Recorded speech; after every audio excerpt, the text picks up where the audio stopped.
Magandang araw po. Welcome to this episode of Men of Light for the 14th Sunday in Ordinary Time.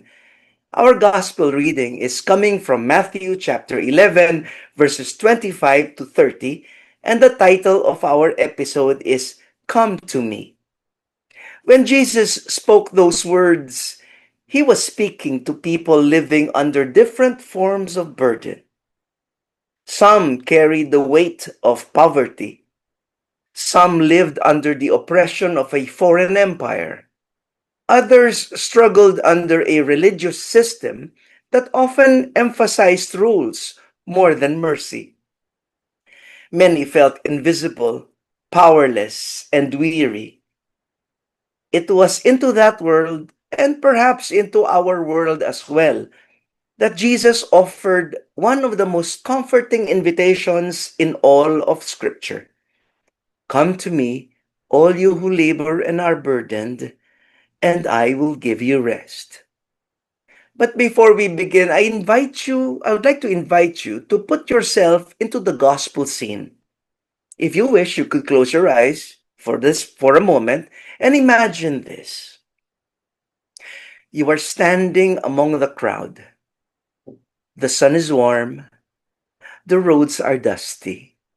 Around you are ordinary people, farmers, fishermen, mothers carrying children, laborers exhausted from work, widows burdened by loss, and people carrying worries no one else can see. Some are physically tired, others are spiritually tired. Some feel forgotten, some feel unworthy. Some are carrying burdens that have become too heavy. And then Jesus begins to speak. You hear his voice, a voice that is not angry, not condemning, not harsh, but gentle and compassionate. And among all the voices in this world competing for your attention, his words seem directed towards you personally. Come to me, all you who labor and are burdened, and I will give you rest. Come to me. Those three words contain the heart of today's gospel. You see, brothers and sisters, words are powerful. A couple of months ago, a statement made national headlines. An incumbent senator described the bloody drug war of the previous administration as a human rights campaign, and even went on to say it was a pro-life campaign. And in this senator's words, dahil pumapatay ang drugs.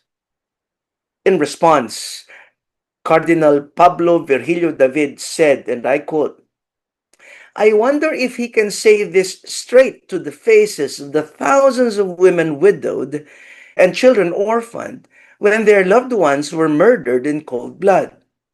Unquote. He reminded us that words matter.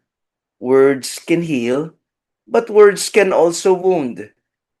They can comfort the afflicted or they can justify the affliction of others. History teaches us that evil often begins with distorted language.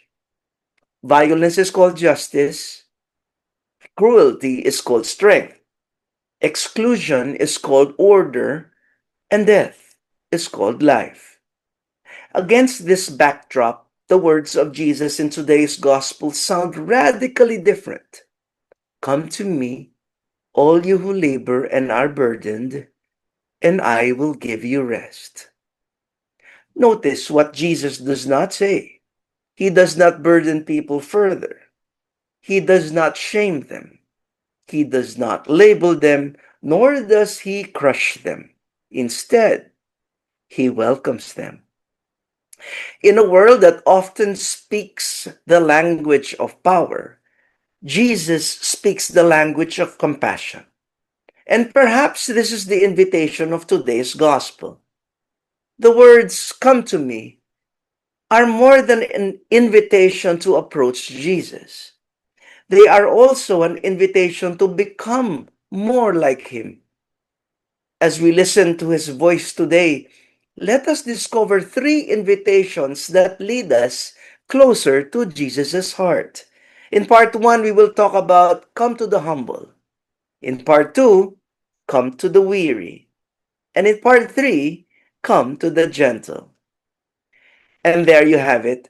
Ngayon, pakinggan muna po natin ang ating gospel reading coming from Matthew chapter 11 verses 25 to 30 to be proclaimed to us by Judge Jovay Rosario Mercado.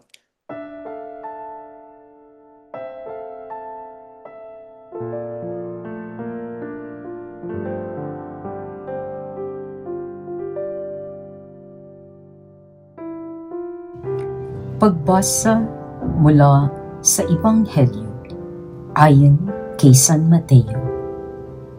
Noong panahong iyon, sinabi ni Jesus, "Pinasasalamatan kita, Ama, Panginoon ng langit at lupa, sapagkat inilihim mo ang mga bagay na ito sa marurunong at matatalino at inihayag sa mga may kaloobang tulad ng sa bata.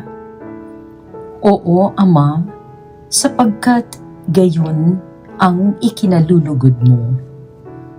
Ibinigay sa akin ng aking Ama ang lahat ng bagay. Walang nakakikilala sa anak kundi ang Ama, at walang nakakikilala sa Ama kundi ang anak, at yaong marapating pagpahayagan ng anak. Lumapit kayo sa akin, kayong lahat na napapagal at nabibigatan sa inyong pasanin, at kayo'y pagpapahingahin ko. Pasanin ninyo ang aking pamatok at mag-aral kayo sa akin. Ako'y maamo at mababang loob, at makasusumpong kayo ng kapahingahan para sa inyong kaluluwa, sapagkat maginhawang dalhin ang aking pamatok at magaan ang pasaning ibibigay ko sa inyo." Ang mabuting balita ng Panginoon.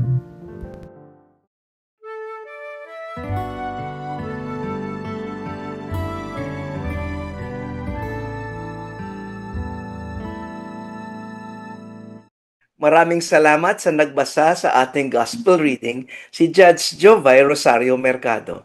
Kayo po ay nanonood ng aming episode for the 14th Sunday in Ordinary Time. And our gospel reading is coming from Matthew chapter 11 verses 25 to 30. And the title of our episode is Come to Me. Ito po si Brother Joey Angeles, coming to you from Angeles City. Kumusta po kayo? Ito po si Father Deo Galang. I'm coming from my parish, Lord's Transfiguration, dito po sa Angeles City. Net po ang inyong kaparokya from Immaculate Heart Charismatic Community. Kumusta po kayo? Maraming salamat, Father Deo and Dr. Annette. And of course, kasama din po natin ang ating laging naasahan na Men of Light Director na si Father Jonathan Bartolome. Jesus begins with a prayer of thanksgiving.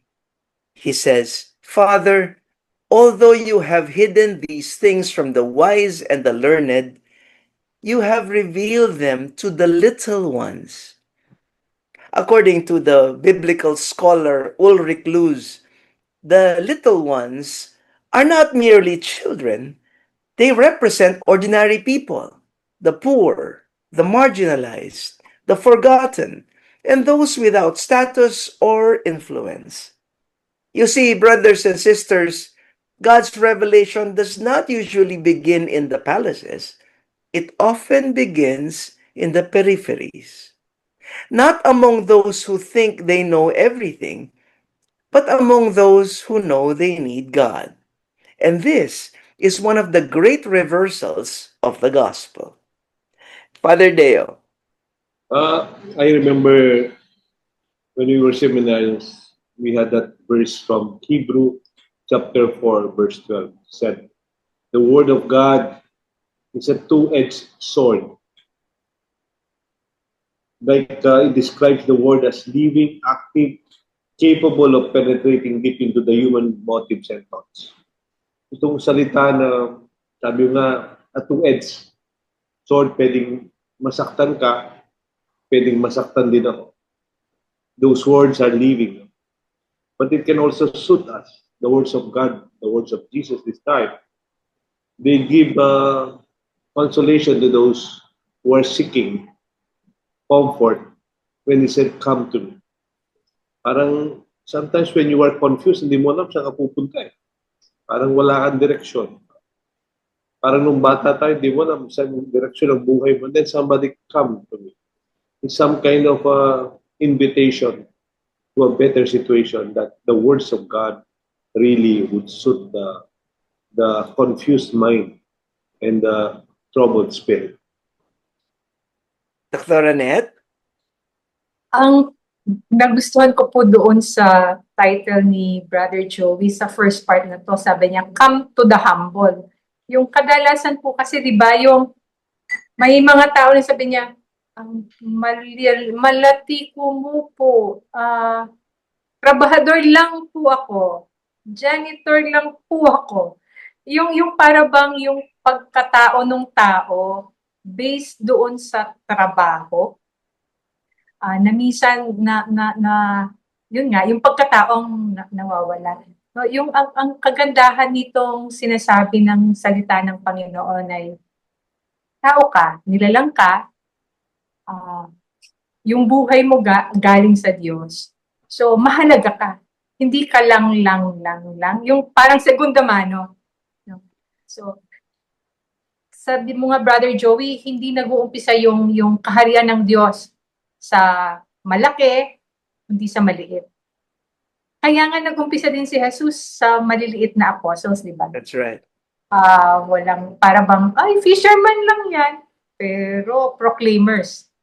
So, ang naintindihan ko dito sa ating usapan ay dahil sa iyong pagkatao na binigay ng Diyos, ikaw din ay binibigyan ng pagkakataon kagaya ng mga apostoles para maipahayag na buhay ang Diyos.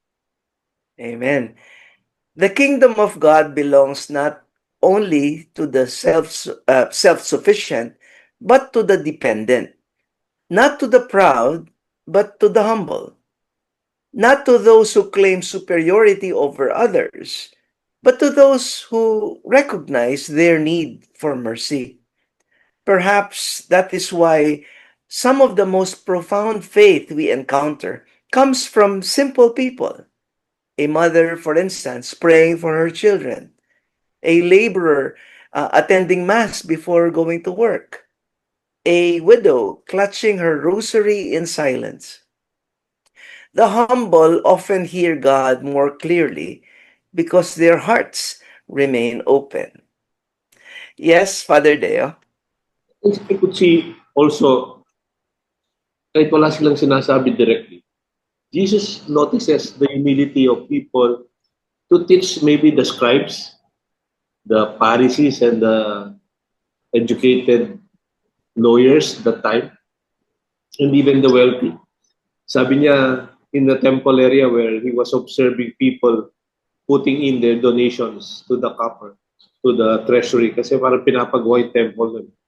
Tapos, ang daming nagbigay ng maraming pera from their surplus. No?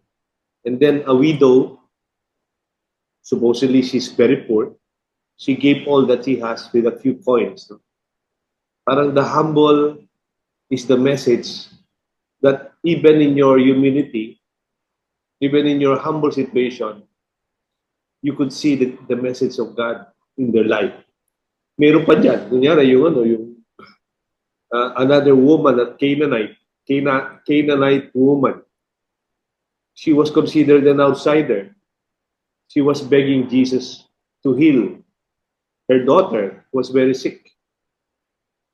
And yet Jesus, you do not throw the food to the dogs, no? And then sabi nitong woman, even the dogs, no, would appreciate the crumbs coming from the table of the master.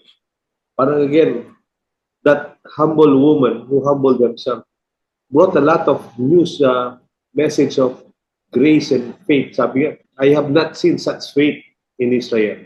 Last na lang, no? If you remember the Samaritan who was traveling in Jerusalem, in Israel, the Samaritans are abhorred. Parang ano yan eh, hindi not good yan. No? They are Gentiles. No? They are not like us. But it was this Samaritan who was rejected by their society who helped the dying man. Not even the Levite, sorry, no? Not even the priest, but even a man who was considered outsider brought about the good news in their humble situation. Dr. Annette? Ako po sa mga na-encounter ko, no, yung minsan sa clinic hindi man marunong isulat yung pangalan. Pero kapag nakausap mo, nakakwentuhan mo, minsan ikaw na doktor, parang hindi mo na alam ano yung isasagot or ibibigay. Pero kapag yung lola, yung nanay na akala mo hindi makapagsulat and all that. Pero yung kalaliman ng pananampalataya nila. And then, ang sasabihin ko, Ima, opo, gagaling po dahil sa panalangin niyo. Yung in the silence and in the quietness and in the simplestness ng kanilang buhay, yung ikaw mismo, yung sinasabi mo kanina, Brother Joey, na ikaw mismo parang ikaw yung maliliit na, wow, buti pa tong lola na to, ang lalim ng pananampalataya niya. Buhay ang Diyos sa kanya. And then parang naaabuban ka din nung pananampalataya na yun. Amen. There's this quote by Saint Augustine. Sabi niya, this is a very nice quote. It was pride that changed angels into devils. It is humility that makes men as angels. And then also Saint James, in chapter 4, he says, God opposes the proud but gives grace to the humble. And of course, Jesus himself says in Luke chapter 18, he says, whoever exalts himself will be humbled, and the one who humbles himself will be exalted. When we come back, we are going to talk about the second invitation to come closer to Jesus' heart. Magbabalik pa po ang Men of Light. Please stay with us.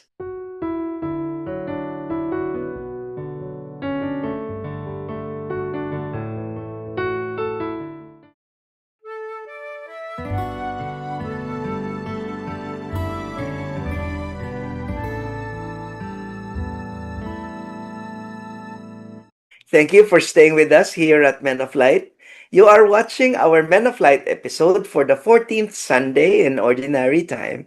And our gospel reading is coming from Matthew chapter 11, verses 25 to 30. And the title of our episode is Come to Me. Kasama pa rin po natin sa ating kwentuhan si Father Deo Galang at Dr. Annette Bucaneg. At ako po, ang inyong lingkod, Brother Joey Angeles. In part 2, we'll talk about come to the weary. Jesus says, come to me, all you who labor and are burdened. Who are these weary people? In Jesus' time, many carried not only economic burdens, but also religious burdens. Some religious leaders kasi made faith feel heavy and oppressive. And because of this, Jesus offers relief from crushing religious and existential burdens. The invitation remains relevant today. Many people are tired from financial struggles, tired from family conflicts, tired from disappointments, tired from fear, anxiety, and uncertainty. And many are tired from a culture that constantly judges, labels, and condemns, especially social media. When language becomes harsh, people become wounded. When public discourse loses compassion, society becomes exhausted. When human beings are reduced to statistics, labels, and political categories, human dignity suffers. Yes, Among Deo. Uh, I think I would understand if people will be tired, or maybe when coming up with some financial struggles. Pero may katapat yan eh, solution. When you are tired, magpahinga ka lang. Tulog ka lang. Tulog. O kaya kung may financial struggles, I think there'll be solution. Sabi nga, pera-pera lang yan eh. If we're just working up, maybe take care of our expenses, we will overcome. Ang masakit, Brother Joey and Dr. Annette, yung magsalita ka masakit sa tao, yung magsalita ka na insulto sila, o yung may sinabi kang parang mabigat sa kalooban. Yun, kahit natulog ka, mayroon pa yun eh.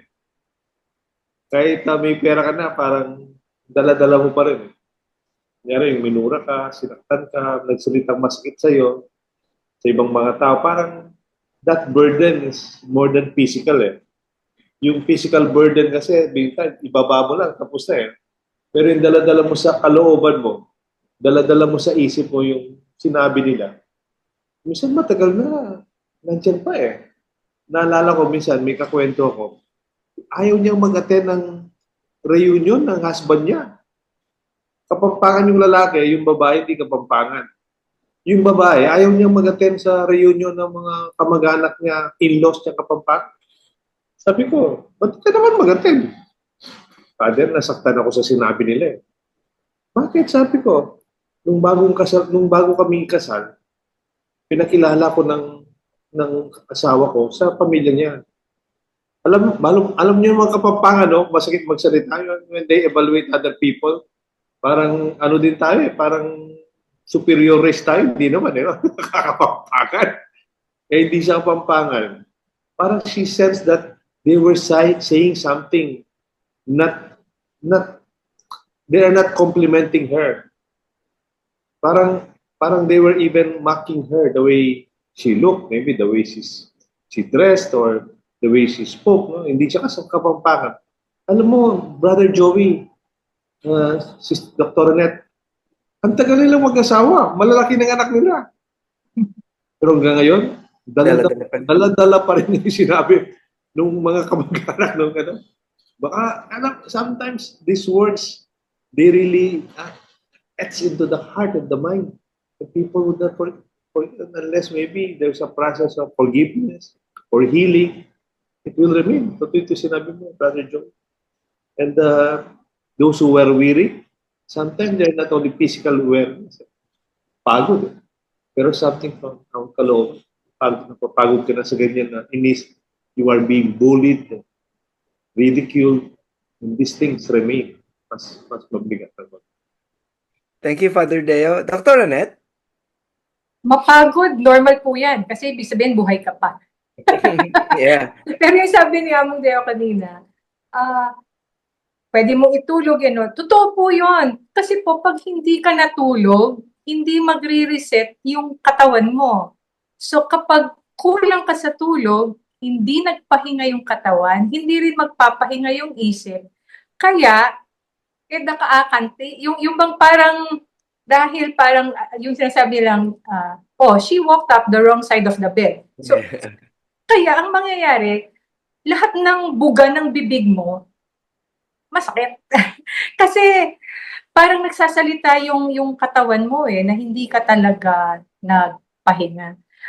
Pero minsan, kaya ka rin nagiging weary, kagaya nung sabi ni Among, no? Para kasing iba yung dinideposit mo sa kaisipan at kalooban, yung parang dinideposit mo lang yung negative. Parang minsan, 1/4 lang yung negative, ang laki ng positive, pero mas nakatuon doon sa negative. So, yung kagandahan ng Catholic, kung mabigat na yung kalooban mo, confess. Diba? Mabigat na yung kalooban mo, napapagod ka na, talk to a friend. Diba? Para kasi ma-release. when you talk it out, no? Kasi lagi po yung sinasabi sa psychology, isulat mo or may kumausap ka ng isang friend na papagkakatiwalaan mo, nang yung kapaguraan mo ma-release. Kasi kung hindi ikaw din ang kawawa, tataas ang presyon.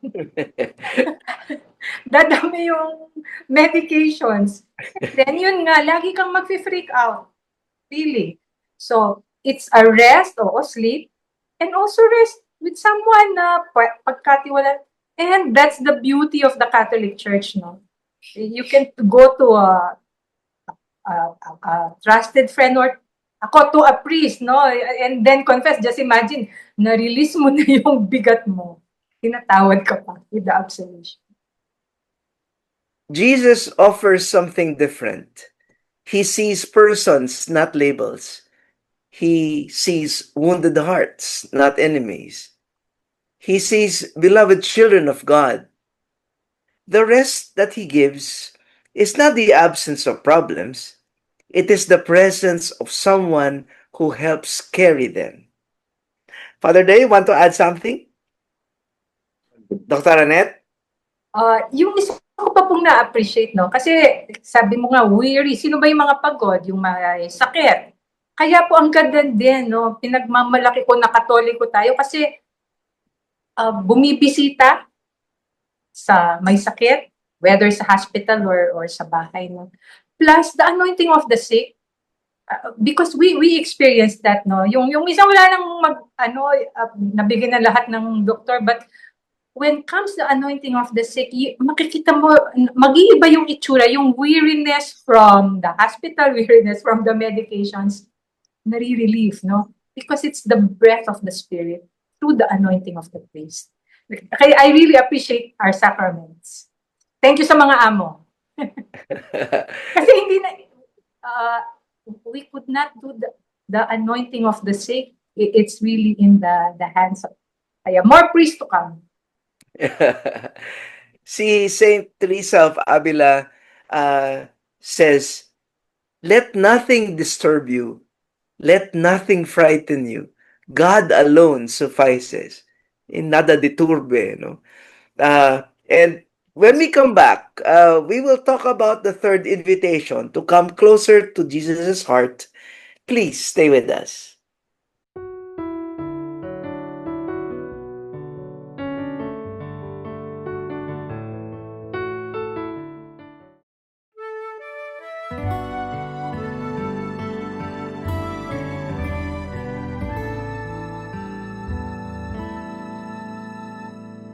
Welcome back po to Men of Light. We are in the third segment or third part of our discussion. And in this segment, let us talk about the third way we could come to Jesus to experience his rest that only he can give. Part 3, come to the gentle. Jesus concludes, "Take my yoke upon you and learn from me, for I am meek and humble of heart." What kind of Messiah describes himself that way? Not powerful or intimidating, not harsh and unforgiving, but gentle and humble. In a world where loud voices dominate, Jesus proposes another path: gentleness, humility, and compassion. Brothers and sisters, you see, his yoke is still a yoke. Following Christ is not always easy. But unlike the burdens imposed by pride, hatred, violence, or even self-righteousness, his yoke leads to life. That's the difference. Yes, Father Deo. May meeting kami bukas sa Pastoral Council, PPC. Isa sa trabaho ng parish priest kasama ng president. Then I would ask some key officers. Yung tinatawag nilang agenda setting. Bukas may pastoral meeting kami for the month of July. So, days before the meeting, ayun, pina-finalize ko pa. Na para-part. Meron tayong agenda, so papadala yan. Ang ganda nung trabaho yun, no? it's also very powerful. In fact, you set the agenda.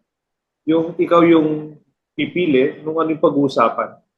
Like pag-uusapan namin, Fiesta, August, yung Triduum.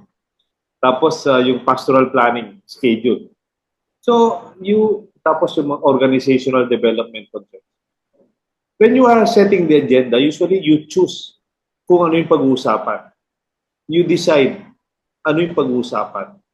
At you make sure yung pag-uusapan, hindi masasayang yung oras. Mhm. Of course, ultimately, as leaders, yung pag-uusapan namin for the best, for in service of the community and the parish. Di ba? Pwede kaya pag when we talk, pag nag-uusap tayo, can you have that perspective of parang agenda setting? Parang you choose what you have to talk, to discuss. Kahit kwentuhan lang. Kung minsan ako may narinig ako tao, ito yung topic nila, but sometimes sabi nga, ordinary minds, they talk about people. Intelligent minds, they talk about ideas. But wise people, people with wisdom, they talk about tomorrow, the grace of what's coming. And they talk about hopeful experience that inspire people. Para siguro sinasabi ni Brother Joey, our perspective of come to me, to the gentle, para bang we can choose to put into agenda the words that would not hurt, not burden, and would not make it difficult for others. Especially yung yung pinag-usapan na ibang tao na hindi nakakatulong. I think it only represents the kind of people we are, di ba? So, I think this gospel is very wonderful, even very practical. Dr. Annette? Ako naman po yung naano ko dun sa agenda yung sinasabi ni Amang Beo, no? Minsan kasi, di ba, kapag ikaw yung nakakatanda, ikaw yung parent, ikaw yung boss, kadalasan ikaw na yung nagsasalita. So, okay naman na iset yung agenda, no? But also have time to listen, no?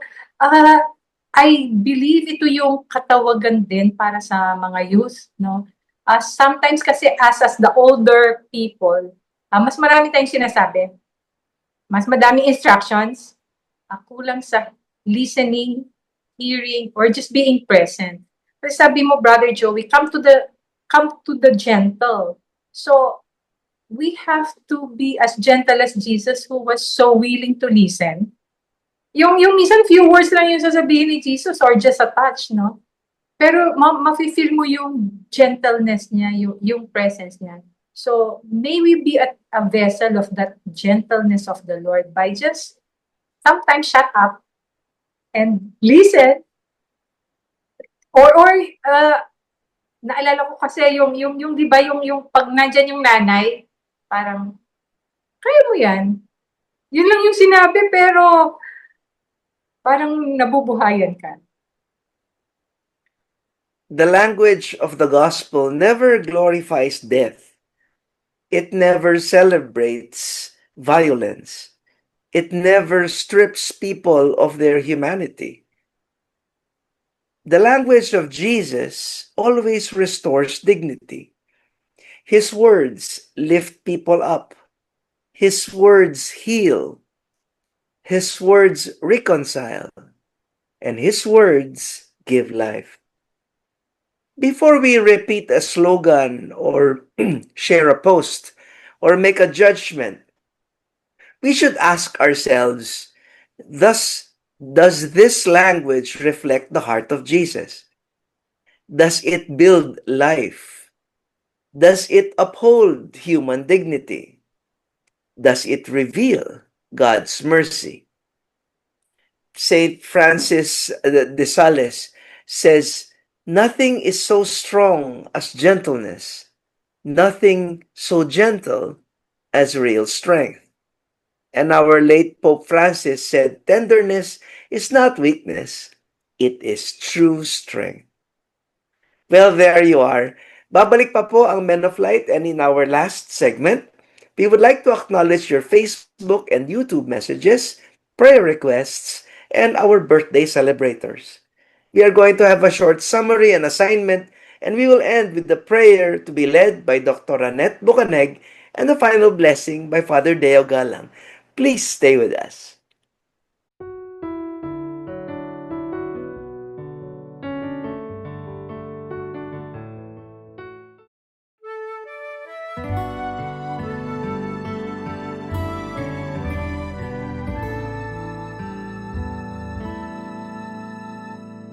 Thank you very much for staying with us at Men of Light. At maraming salamat po sa inyong lahat sa pakikipag-ugnayan po sa amin through your Facebook and YouTube messages and prayer requests. We are going to start with Father Deo for some messages you sent and the acknowledgement of birthday celebrators of our community. Father Deo. Yes, I would like to acknowledge our Facebook friends. I hope you don't give up giving your feedback, though we cannot read them all. But I would like to focus on the Sunday reflections hosted and written by Father Justin.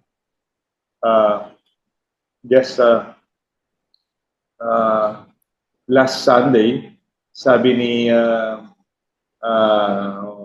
Annabel Navarro, just like this Sunday, Gospel, giving only a cup of cold water to the little ones in our lives, giving a small or a big ways, can be a miracle to a person. An act of kindness through faith means following Jesus Christ. Also from Elizabeth Coramin, in the same line, sabi niya, amen, random acts of kindness is an impulse dedicated to the Holy Spirit. Never postpone your kindness or delay it. Acts of mercy is pleasing to our God. Thanks to the enlightening reflection of the Word of God. Men of Light. God bless.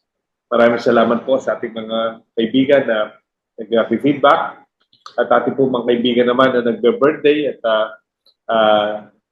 we would like to recognize them and also pray for them July 5 to 11. Mga pari po, ang aking classmate, si Father Roberto, Father Bob Bong Feliciano, February 5. July 8, Father Nolasco Fernandez, ang Noli, happy birthday. And then July 10, Cardinal Ambo David, Episcopal Ordination Anniversary. Nervous po ako kay Cardinal Ambo, yung picture niya parating nasa tabi ni Pope Leo. Baka pagdasalo natin siya, baka masyadong magustuhan sa Roma. So we pray for the wonderful mission of the cardinals in their gathering this week. And po sa July 5 naman, birthday po ni Ate Malu Suarez, kaibigan natin. Ate Let Romero, dito po, leader namin dito sa parokya. Kuya Vic David, happy birthday. And then July 6, volunteer ho natin sa Men of Light, si Warley Agustin, technical support, galing. And then July 7, si Bernadette Ocampo. And then July 11, birthday po ni Gabo Lacson. And then si Ate Sita, Teresita Santos. Also, July 11, 19th anniversary po ng parokya ng Holy Cross Parish, nakabisa sa Pampato. Congratulations, we're praying for you. We celebrate the faith that past 90 years, led by Father Emil Yao, ang parish priest po ng Holy Cross Parish. Did you know that Holy Cross Parish sa Pampato is the second oldest parish after Holy Cross? After Holy Rosary. Holy Rosary, tapos Holy Cross. Ganun na po ka-senior yung parokya. And then we also pray for the soul of Ricardo Pasion and Federico Bong Wanson, July 11. Brother Joey, Dr. Annette, ang ating mga feedbacks at saka greetings for this episode. Thank you, Father Deo. For a short summary, today's gospel reminds us that God reveals himself to the humble, welcomes the weary, and teaches the gentle. In a world filled with noise, accusations, and competing narratives, Jesus continues to offer a simple invitation. Come to me. It's not, come to me not to an ideology, not to a tribe, not to a political camp, but to Him. Because only in Him do we discover the truth about God, the truth about ourselves, and the dignity of every human person. And when we learn from His meek and humble heart, we begin to speak a different language, the language of compassion, mercy, truth, and life. And this is the language of our wounded world desperately needs today. For our assignment po, for our assignment this week, please take a few minutes each day to bring your burdens to Jesus. In prayer, tell Him honestly what is weighing on your heart and spend the moment in silence coming or listening to His invitation. Come to me. Then choose one person who seems tired, burdened, or discouraged and offer them a word of kindness, encouragement, or understanding. Be for them a small reminder of the gentle and compassionate heart of Jesus. And now po we move to the prayer to be led by Dr. Annette Bucaneg and the final blessing by Father Deo Galang. Patuloy po nating damhin ang presensya ng Panginoon sa ngalan ng Ama, ng Anak, ng Banal na Espiritu. Amen. Amen. O Jesus, salamat. Ikaw ang nag-iimbita sa amin na lumapit sa iyo. Kaya naririto po kami. Lumalapit sa iyo, O Jesus. Hinihiling na puspusin mo po kami ng iyong banal na Espiritu at ilapit mo kami sa Ama. Ama, Panginoon ng langit at lupa, sa pangalan ni Jesus na iyong anak, ang aming kuya, sa tinig niya, pinupuri ka namin, sinasamba ka namin, pinasasalamatan ka namin. O Ama, salamat niloob mo na magkatawang tao si Jesus, makipamuhay sa amin nang maturuan niya kami. Paano nga ba mabuhay dito sa lupa? Ama, salamat po sa buhay na pinagkaloob mo sa bawat isa sa amin. Ama, marami po kaming kaabalahan. Trabaho, negosyo, sidelines, overtime. Gusto namin kumita, makapamuhay ng maluwag, marangya. Abala sa pag-aaral, abala sa maraming homeworks, projects. Abala sa maraming bagay na halos hindi naman namin matapos-tapos.